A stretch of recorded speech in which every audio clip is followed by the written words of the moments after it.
बिस्मिल्लाहिर्रहमानिर्रहीम। अस्सलाम वालेकुम। हार्वर्ड एकेडमी की तरफ से आपको वेलकम कहते हैं। आज के इस सेशन में हमने CSS 2025 के हवाले से इम्पॉर्टेंट डिस्कशन करनी है और इसमें हमने अप्लाई करने की लास्ट डेट क्या है, MPT का सिलेबस क्या है और इसके रूल्स क्या हैं और इन सारी चीज़ों पे हम डिस्कस करेंगे। और साथ में हमने पहले किस तरीके से फेडरल पब्लिक सर्विस कमीशन की वेबसाइट पे आपने ऑनलाइन अप्लाई करना होता है, स्टेप बाय स्टेप ऑलरेडी हमारी एक वीडियो मौजूद है, उसका डिस्क्रिप्शन लिंक भी आपको इसी वीडियो की डिस्क्रिप्शन में मिल जाएगा। और साथ में आपने व्हाट्सएप और फेसबुक का जो हमारा CSS का ग्रुप है उसको भी ज्वाइन कर लेना है, ताकि हम प्रिपरेशन के हवाले से जितने भी हमारे नोटिफिकेशन आते रहें CSS MPT 2025 के लिए, तो वो आपको वक्तन फ़वक्तन जो भी अपडेट आती है नए लेक्चर्स के हवाले से, नोट्स के हवाले से, क्विज़ेज़ के हवाले से, ताकि आपकी सफिशेंट प्रैक्टिस हो जाए और MPT के बाद रिटन टेस्ट के हवाले से आप अच्छा नॉलेजफुल पर्सन बन के अपनी आगे तैयारी शुरू कर लें। सो इस हवाले से ये सारी की सारी गाइडलाइन आज के इस सेशन में हम डिस्कस करेंगे। और ये हमारा MPT CSS 2025 का सिलेबस अवेलेबल होगा कोर्स। आप हमारी वेबसाइट विज़िट करेंगे www.harvardacademy.com और इसमें फ़र्दर आप CSS के सेक्शन में जाएंगे, वहाँ पे आपको MPT का कोर्स नज़र आएगा, जिसको आप ज्वाइन करके घर बैठे आराम से तैयारी कर सकते हैं एक लो फी के अंदर, एक कंसेप्चुअल फुटिंग की बेसिस पे। अच्छा जी, ये CSS MPT 2025 11 अगस्त 2024 का ये पब्लिक नोटिस है। MCQs बेस्ड प्रिलिमिनरी टेस्ट, जो MPT का स्टैंड फॉर करता है, MCQs based preliminary test for CSS competitive examination 2025 apply online well before 26, यानी कि 26 लास्ट डेट है इसकी, 26 अगस्त 2024। सारी चीज़ों को वन बाय वन हम गो थ्रू करते हैं ताकि आपको कोई भी क्यूरी या क्वेश्चन इसके बाद ना रहे और अपने तैयारी की तरफ आप फोकस कर सकें। अप्लाई करने के बाद federal public service commission will hold MCQs based preliminary test MPT on 6 October. तो आपके पास ये अगस्त का महीना है, सितंबर का महीना है और अक्टूबर है, यानी तकरीबन 2 महीने हैं आपके पास। हार्डली मतलब होता तो 15-20 मिनट दिन भी आप अच्छे तरीके से तैयारी कर लें और पर डे आप 2 घंटे भी लगाते रहें तो अच्छी तैयारी हो सकती है MPT के हवाले से। लेकिन जितना आप अपनी बेस अच्छी बना लेंगे उतना ही आपको CSS रिटर्न में हेल्प होती है।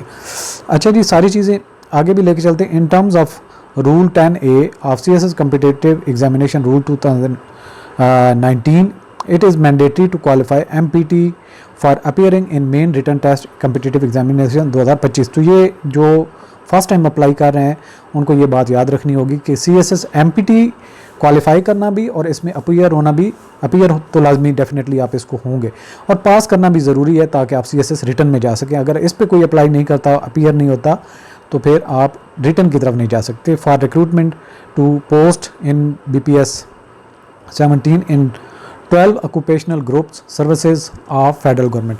अच्छा, आगे जो आपके ग्रुप्स बनते हैं वो भी हम लेटर ऑन डिस्कस करेंगे, लेकिन आपके सेंटर कहाँ कहाँ पे बनते हैं। MPT is likely to be held at the following centres depending upon the availability of sufficient candidates. Abbottabad centre बनेगा, बहावलपुर, DG खान, DI खान, फैसलाबाद, गिलगित, गुजरांवाला, हैदराबाद, इस्लामाबाद, कराची, लाहौर, लाड़काना, मुल्तान, मुजफ्फराबाद, पेशावर, कोयटा, रावलपिंडी, सरगोदा और सक्खर। ये हैं सेंटर जहाँ पे आप लोग जाके MPT टेस्ट दे सकेंगे। अच्छा, इसकी एलिजिबिलिटी के हवाले से भी थोड़ी सी डिस्कस कर लेते हैं। Both male and female including special person having at least 2nd division bachelor degree and between the ages of 21, यानी कि 21 से ना तो कम होनी चाहिए ना 30 से ऊपर होनी चाहिए, ये एलिजिबल। लेकिन अगर आपको गवर्नमेंट सर्वेंट हैं और फिर आपको 2 साल रिलैक्सेशन मिल जाती है। The upper age limit is relaxable by 2 years for categories mention in rule 6 of the CSS competitive examination rule 2019। तो ये रूल 6 को भी हम देख लेते हैं थोड़ी देर तक एंड पे, कौन कौन कितनी एज के लिए रिलैक्सेशन के लिए एलिजिबल है। And onwards subject to fulfillment of documentary requirements, the cut-off date for determining the eligibility of the candidates in terms of age, qualification, domicile, etc. is 31 दिसंबर 2024, यानी कि 31 दिसंबर 2024 को आपने देखना है कि आपकी एज ना तो 21 से कम होनी चाहिए ना 30 से ऊपर होनी चाहिए अगर आप नॉन सर्विंग है। अगर सर्विंग है तो 32 साल। अच्छा जी, आगे फर्दर चलें तो procedure for submission of application क्या है?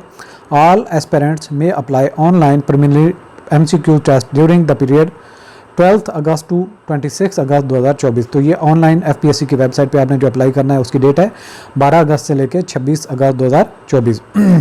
Online application, challan form, rule and syllabus for CSS competitive examination are available on FPSC website. छठे नंबर पे closing date for submission online application वो है 26 अगस्त 2024। सिलेबस जो है MPT का may be seen by FPSC web, जो हम थोड़ी देर तक डिस्कस करते हैं इसी सेशन में। अच्छा, बाकी कुछ हिदायत हैं, गाइडलाइन है कैंडिडेट्स के लिए जो CSS में अपीयर होने जा रहे हैं। Carefully fill the online application form and check it before final submission, यानी कि प्रॉपरली ध्यान से आपने फिल करना है। Deposit ₹250 as exam fee before the closing date in the nearest government treasury, state bank of Pakistan, national bank of Pakistan, under the account head C02101 organs of state exam fee FPSC receipt and bring original TR, challan and exam centre at the time of appearing in the test, यानी कि TR जो आपने fees जमा करवानी है वो भी साथ लेके जानी है और आपका एडमिशन सर्टिफिकेट भी साथ लेके जाएंगे एग्ज़ाम में अपीयर होने के हवाले से। और ये चालान फॉर्म का भी लिंक जो है आप डाउनलोड डायरेक्टली कर सकेंगे, मैं डिस्क्रिप्शन में इसका भी लिंक अवेलेबल कर दूँगा। अगली हिदायत हैं जी, download computer generated admission certificate from FPSC website. In this regard, no intimation shall be sent through post etc. यानी कि आपका जो MPT टेस्ट होगा आपने FPSC की वेबसाइट पे जाके जब एडमिशन सर्टिफिकेट अवेलेबल होंगे एग्ज़ाम से पहले हफ्ता 10 दिन, तो आपने उसको डाउनलोड करके साथ लेके जाना है। Be inform that examination centre once selected shall not be change, centre आपने ध्यान से चूज़ करना है, उसके बाद चेंज नहीं होगा। Mention CNIC number and date of birth correctly in online application form, wrong entries may lead to rejection, तो ये आपने यहाँ पे कोई गलती नहीं करनी। इसके अलावा strict compliance of CSS competitive examination rules 2019 as amended from time to time is required and their acceptance by candidates is prerequisite, यानी कि आप इन रूल्स को एक्सेप्ट कर रहे हैं। Candidates are advise to ensure the provision of correct complete information, यानी complete आपने information देनी, करेक्ट देनी है। FPSC has zero tolerance against cheating, unfair means. Candidates are required to be fully aware of consequences in this regard. यानी कोई चीज़ भी आपने खुद बोध नहीं करनी। Contact may be made on the following numbers for further information queries if required. ये number भी गिवन है FPSC के, इन पे भी कांटेक्ट कर सकते हैं। और ये आपकी जो मेन इन्फॉर्मेशन है ये है, और साथ में आपको बताते चलें कि Harvard academy online CSS MPT 2025 का कोर्स ऑफ़र कर रही है। काफ़ी सारे हमारे लेक्चर्स ऑलरेडी कवर हैं, लेकिन हम इसमें एडिशन इस दफ़ा ये करेंगे कि आप लोगों को टॉपिक वाइज MCQs भी अवेलेबल करेंगे, फिर आपकी टॉपिक टू टॉपिक क्विज़ेस भी अवेलेबल करेंगे और मॉक टेस्ट भी at the end of the time. और ये कंप्लीट आपका जो सेशन होगा MPT का, सिर्फ ये MPT है टेस्ट जो आपका होगा अक्टूबर की 6 तारीख को, उसके लिए टोटल फ़ीस 5000 है और वन टाइम है बिफोर रजिस्ट्रेशन, यानी कि आपने ये रजिस्टर करने के वक्त आपने ये फ़ी पे करनी होगी। उसके बाद फर्दर आपको कोई एडिशनल चार्जेस नहीं है। हाँ, जब आप एग्ज़ाम पास कर लेंगे तो रिटर्न में आप जब अपीयर होना चाहते हैं, और कुछ लोग ऐसे होते हैं जिनको MPT के पहले ही तैयारी की होती है और वो डायरेक्टली रिटर्न में अपीयर होना चाहते हैं, तो वो डायरेक्टली हमारे रिटर्न का जो कोर्स हम ऑफ़र करें उसमें भी ज्वाइन कर सकते हैं। अच्छा, अब हम बात कर लेते हैं ज़रा सिलेबस के हवाले से भी। इस पेज को हम बाद में डिस्कस करते हैं। पहले सिलेबस, ये आपके TR है जो आपने फिल करना है, जिसको हम चालान फॉर्म भी कहते हैं, और इसकी 250 चार्जेस हैं जो आपने नेशनल बैंक ऑफ पाकिस्तान में जो भी नियरेस्ट है उसको जाके पे करेंगे। जब आप ऑनलाइन अप्लाई करेंगे तो उसमें इन्फॉर्मेशन आपको रिक्वायर्ड होगी, तब आप इन्फॉर्मेशन भी दे सकेंगे। अच्छा जी, ये आ जाएगा नोटिफिकेशन है, ये रिगार्डिंग है government of Pakistan cabinet secretariat establishment division federal public service commission notification है, ये रूल्स के मुतालिक है।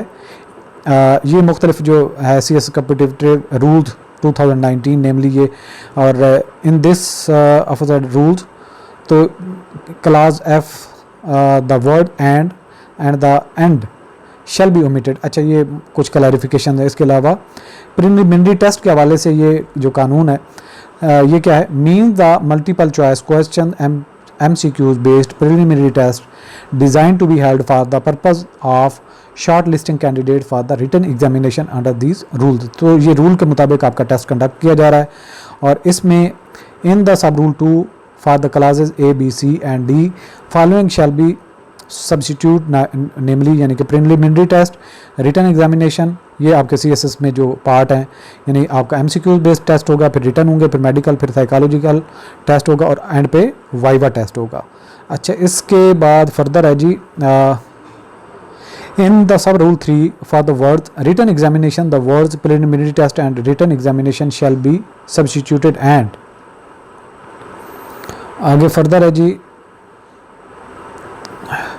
rule number 4 the words written examination the words preliminary test and written examination shall substitute number 3 for the ये test and substituted after 10 the following new rules shall be inserted preliminary MPT test के हवाले से ये rule है। मैं ज़्यादा कोई detail में नहीं लेके जा रहा ताकि आपको सीधी सीधी बात समझ आ जाए। Preliminary test shall be held shortlist candidates written examination preliminary. अच्छा, ये सारी की सारी MPT टेस्ट के मुतालिक है, मतलब आप पढ़ना चाहें तो पढ़ सकते हैं, अदरवाइज़ कोई बहुत ज़रूरी नहीं है। अच्छा जी, यहाँ पे ये इंपॉर्टेंट है MCQ बेस्ड प्रिलिमिनरी टेस्ट के हवाले से आपका जो सिलेबस है, एग्जामिनेशन जहाँ से आपके कॉन्डक्ट होंगे, इस्लामिक स्टडी है, how ever non Muslim may opt either for civics and ethics और इस्लामिक स्टडीज़। तो नॉन मुस्लिम के लिए ये चॉइस है, इस्लामिक स्टडी पढ़ना चाहते हैं तो ठीक है, अदरवाइज सिविक्स और एथिक्स पढ़ सकते हैं। इसमें से 20 मार्क्स का पेपर होगा। उर्दू का जो पार्ट है उसमें ग्रामर यूजेस ट्रांसलेशन है, 20 मार्क्स का होगा। English including its vocabulary grammar usages and comprehension, ये 50 मार्क्स का होगा। तो ये चीज़ें, कम्प्रीहेंशन का मतलब पैसेज है, तो ये भी आपका एक हिस्सा है। और साथ में नंबर 4 पे है, यहाँ पे ये आपका मेन 2 मेजर पार्ट आगे आ जाते हैं जिनमें से ज़्यादा मार्क्स आपके होते हैं। जनरल एबिलिटीज़ हैं, इंक्लूडिंग बेसिक अरिथमेटिक है, SSC लेवल है, अलजबरा है SSC लेवल का है, एंड जियोमेट्री SSC लेवल की है, लॉजिकल प्रॉब्लम सॉल्विंग है, and analytical abilities and mental abilities हैं, 60 मार्क्स की हैं। इसके अलावा जनरल नॉलेज है, इंक्लूडिंग एवरीडे साइंस है, करंट अफेयर्स और पाकिस्तान अफेयर्स है, ये 50 मार्क्स के हैं। तो इस तरह से आपका टोटल जो है 200 मार्क्स का ये पेपर बन जाता है। 60 और 50 110, 110 और 50 160, 160 और 20 180 और 180 और 20 200 नंबर का इस तरह से आपका टेस्ट बन जाता है। चलें जी, ये थी मेन जो डिटेल है अप्लाई करने के हवाले से, जो प्रोसीजर है स्टेप बाय स्टेप, वो मैं आपको इसी वीडियो की डिस्क्रिप्शन में आप जाएंगे तो आपको how to apply FPSC CSS MPT test, तो उसका मैं आपको लिंक वीडियो का दे दूंगा। स्टेप बाय स्टेप उसको फॉलो करके आप ऑनलाइन अप्लाई कर सकते हैं। फ़ौरन से जो सीरियस एस्पिरेंट्स हैं CSS के हवाले से, जो विद इन एज हैं, उनको क्या करना है, सबसे पहले आप जो आपका चलान फॉर्म है 250 का वो पे करें नेशनल बैंक में। सबसे पहले 1-2 दिन के अंदर ही ऑनलाइन अप्लाई करें, बिफोर क्लोजिंग डेट, बहुत दूर है, एक दिन आपका कीमती है। आप चीज़ों को सम अप करें और इसके बाद आप अपनी प्रिपरेशन की तरफ चले जाएं। अभी करंटली हम बिजी हैं EOBI के एग्ज़ाम के हवाले से, तो ये हम 21 और 22 तक फ्री होके फिर CSS MPT की तरफ टोटल हमारा फोकस होगा। लेकिन तब तक आप अपने टाइम को यूटिलाइज़ कर सकते हैं। काफ़ी सारे हमारे कंटेंट्स लेक्चर्स जो हैं ऑलरेडी वेबसाइट पे अवेलेबल हैं। वेबसाइट पे एनरोलमेंट का ये प्रोसीजर है कि आप हमारी वेबसाइट हार्वर्ड अकेडमी को विजिट करते हैं, CSS के सेक्शन में जाते हैं, वहाँ पे आपको MPT का कोर्स नज़र आता है, उसको ऐड टू कार्ट करते हैं, चेकआउट करते हैं और ऑर्डर प्लेस कर देते हैं। उसके फिर आप मेम्बरशिप बन जाती है आपकी फ़ीस पेमेंट करने के बाद, और उसके बाद लेक्चर्स हम अपने एंड पे कम्प्रीहेंसिवली रिकॉर्ड करके अपलोड कर देते हैं, जिनको आप किसी भी टाइम एक्सेस कर लेते हैं और 1 बाय 1 उनको कवर करते चले जाएं। और इसके बाद इंशाल्लाह 21 सेकंड से ऑनवर्ड हम टॉपिक वाइज आपको MCQ प्रैक्टिस के लिए भी अवेलेबल करेंगे, और साथ में आपको जो हर टॉपिक से कुछ क्विज़ेस वगैरह, टेस्ट वगैरह भी आपके लिए अवेलेबल कर देंगे, जिनको आप प्रैक्टिस करते रहें। और 6 अक्टूबर तक आप इंशाल्लाह बहुत अच्छे से तरीके से तैयारी करके जा सकते हैं। बहुत ज़्यादा इधर उधर की फ़ीसें या कहीं ट्रैवल करने की बिल्कुल कोई ज़रूरत नहीं है। चीज़ें वो हैं जो CSS में आपने करनी है। अगर यहाँ पर मैं थोड़ा सा क्लियर करूँ आपको, किप्स है, नोवा है, फलां अकेडमीज़ हैं, लाखों में पैसे लेते हैं, 20-20 हज़ार 30-30 हज़ार आपसे MPT टेस्ट की तैयारी के वो ले लेंगे। अल्टीमेटली मैं आपको बताऊं कि एकेडमी में आपको 20,000 से लेकर 50,000 तक लोग होते हैं जो रजिस्टर्ड हुए होते हैं, लेकिन अल्टीमेटली CSS में 200 स्टूडेंट्स होते हैं, या 200 प्लस, यानी 200 और 300 की रेंज में जो क्वालिफाई होते हैं। सो कोई ज़रूरी नहीं है कि किप्स वगैरह अकेडमी वाला ही करेगा, ये आपकी अपनी पर्सनैलिटी है, आपने ही इसको ग्रूम करना है। दूसरों को फॉलो करना, सिर्फ और सिर्फ हिदायत पे चलना, ये हरगिज़ नहीं है। थोड़ी बहुत गाइडलाइन आपको मिले और चीज़ें आपको अवेलेबल होती रहें, तो आपने खुद ही स्टडी करना है, अपनी पर्सनैलिटी को ग्रूम करना है, इधर उधर की अकेडमीज़ में जाना, फ़लाँ ट्यूटर फ़लाँ मेंटर की जो एक सक्सेस स्टोरी है सुन के उसके ऊपर फॉलो करेंगे। किस किस को फॉलो करें? आप अपनी पर्सनैलिटी को फॉलो करें। अगर कहीं पे आप स्लो हैं, उसको कैसे आपने एक्सेलरेट करना है अपनी स्पीड को, कहीं आपकी स्ट्रेंथ है उसको कैसे इन्हेंस करना है, और कहीं वीकनेस है तो उसको कैसे रेमेडी करनी है। तो ये आपकी पर्सनैलिटी से ज़्यादा आपको कोई नहीं जान सकता। सो ये आपका जो लेवल है, मैच्योरिटी का लेवल है, आप कम अज़ कम मास्टर होंगे जब CSS के लिए अप्लाई किया होगा, तो डेफिनेटली आप ग्रूम कर सकते हैं अपने आप को, और आपसे बेहतर कोई भी नहीं है। और हार्वर्ड एकेडमी आपको घर बैठे इसी तरह से मेंटरशिप अवेलेबल करती है, कंटेंट्स अवेलेबल करती है, कम्प्रीहेंसिव लेक्चर्स अवेलेबल करती है, ताकि आपको आसानी से कहीं इधर उधर की बुक्स वगैरह या यूनी डायरेक्शन में होकर चलते जाएं, कहीं मल्टी डायरेक्शन में डाइवर्ट होना, फिर अपने आप को एस्टे करना कि कभी इधर भटक गया कभी उधर भटक गया, उससे एक यूनी डायरेक्शन में, एक सिमत में सारी चीज़ें आपको अवेलेबल करते हैं, जिससे आप भरपूर फ़ायदा उठा सकते हैं। हमारी फ़ीस कम है, लेकिन इससे हरगिज़ मतलब ये नहीं है कि आप यहाँ से क्वालिफाई नहीं कर सकते। बहुत सारे हमारे स्टूडेंट्स हैं जो इससे भरपूर फ़ायदा उठा के क्वालिफाई कर रहे हैं। तो इस मौके से फ़ायदा उठाएं और अपने आप को खुद बैठे घर बैठे भी तैयारी कर सकते हैं। ज़रूरी नहीं बहुत बड़ी एकेडमी में, इवन कि हार्वर्ड एकेडमी को भी ज्वाइन करना ज़रूरी नहीं। अगर आप समझते हैं कि आप खुद को ग्रूम कर सकते हैं, दैट इज़ बेस्ट। अपने आप के ऊपर फोकस करें कि आप अपने आप को कैसे बेहतर से बेहतरीन कर सकते हैं। अल्लाह हाफ़िज़।